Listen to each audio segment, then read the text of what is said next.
Hello Art 2 students. Today we're going to be working on our unusual media project, and what you're seeing right now is my studio in my home, my ceramic studio, and I'm going to work on finishing a ceramic piece using unconventional, unusual, non-traditional mediums. So this artwork is made out of clay. It's a piece that I built and fired. It's already fired. And it's constructed from coils, so everything is hollow. It's considered a vessel, so it has an interior space like a container, although it's not really created for a specific function in mind. It was actually created as a response to the Women's March in 2016. And you might notice the silhouette, the outline of the pussy hat that was worn by many of the protesters during the Women's March in 2016. That was after the 2016 election. All of these pieces are built by hand rather than the use of the potter's wheel. And it is a three-dimensional object, of course, that occupies that type of space, height, width, and depth. And each piece was created separately, and then I put them together. So part of the idea behind this was to create an object that commemorated that march. I kind of lost steam and lost focus in finishing it. So I'm going to finish it off with alternative materials today rather than ceramic materials to be fired. So the figure is seen with this certain sense of composure to it, peacefulness. The eyes are closed, the hands are outstretched in a gesture of serenity, and I was thinking about keeping calm, even though a divisive political and social atmosphere gets people worked up. I was thinking of, staying calm, acting in a non-violent way is I think the best way to approach something like that. So that's the idea behind this piece.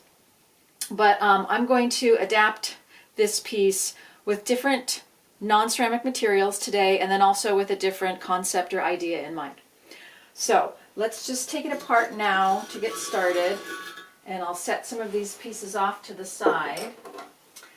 The material that I'm going to be using today is foil, because that's available to me, and also in part to think about the current situation we're in with the world pandemic and some of the ways we've had to adapt our lives to that. And one way I was thinking about was, well, mostly because I seem to be generating a lot of trash, is take out food, take out containers, materials specific to take out food. So I'm going to use foil as a material, a non-traditional material, to finish the surface of this. So I have some crinkly foil, and I've never worked with foil before, so this is a learning curve for me in terms of responding to how the media works, what happens to it. I mean, I'm already finding out, as I would when I use foil in the kitchen, that there's kind of a shelf life to foil in terms of how long you can use it before it's difficult to use anymore. So that's part of it. But what I'm going to do is cover this object with foil and see how it changes it. I want to use the shiniest, brightest side, and I'm just going to work on pushing that material around the form and trying to get it smooth enough. It's already pretty crinkly, but I want to get it smooth enough so that so that you can see the features still, and just work a little bit of it at a time. And then I'll work with removing some of the foil so that it adheres to the surface a little bit better.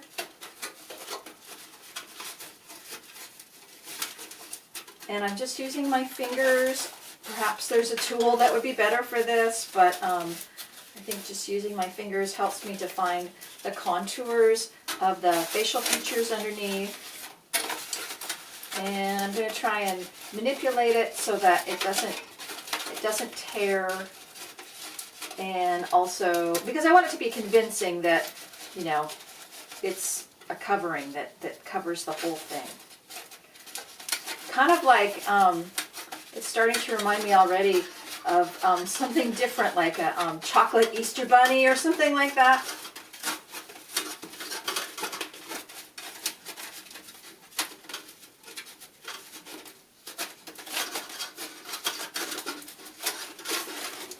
One of the things I'm thinking about you know, our behaviors and about how we have to change and adapt during this time of pandemic is that a lot of food workers don't have the same protection as other types of workers. Here's where I'm cutting a dart. Hopefully you can see that. I'm just going to cut a little V shape out so that there's not too much of the foil there. I don't want to lose the shape because there's a bunch of layers of foil on top of each other. And also I feel like I'm going to have to come back with some hot glue or something like that, maybe to tack down the edges.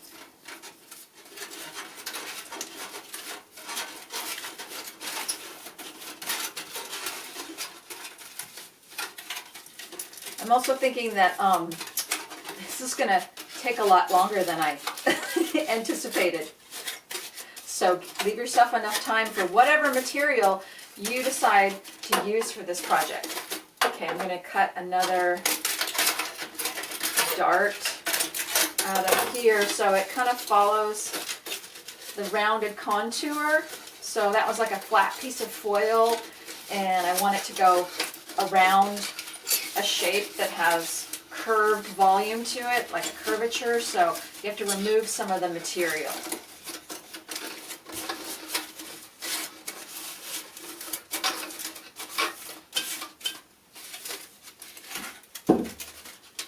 Okay, it's getting there.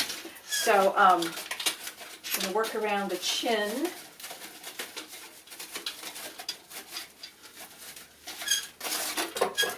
My oldest child works in the restaurant industry. They are a line cook for a ramen shop that's attached to a bar in Lansing, Michigan.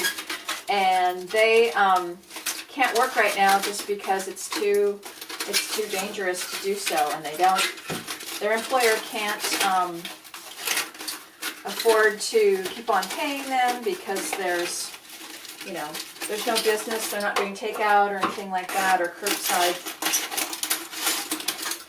So, it's kind of a double-edged sword where you want to give a restaurant business, but I worry about the workers that are there and if they're safe.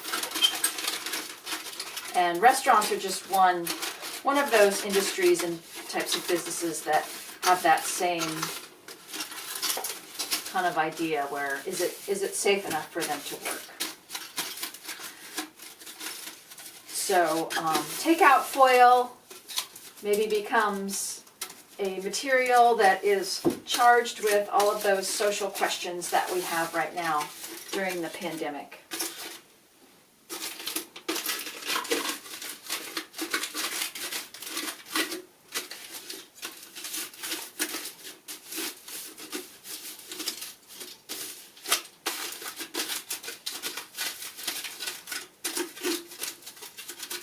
There are also metallic glazes. So covering this object with foil can also help me envision, as a ceramic artist, like what this piece could look like if I were to use a metallic type of glaze.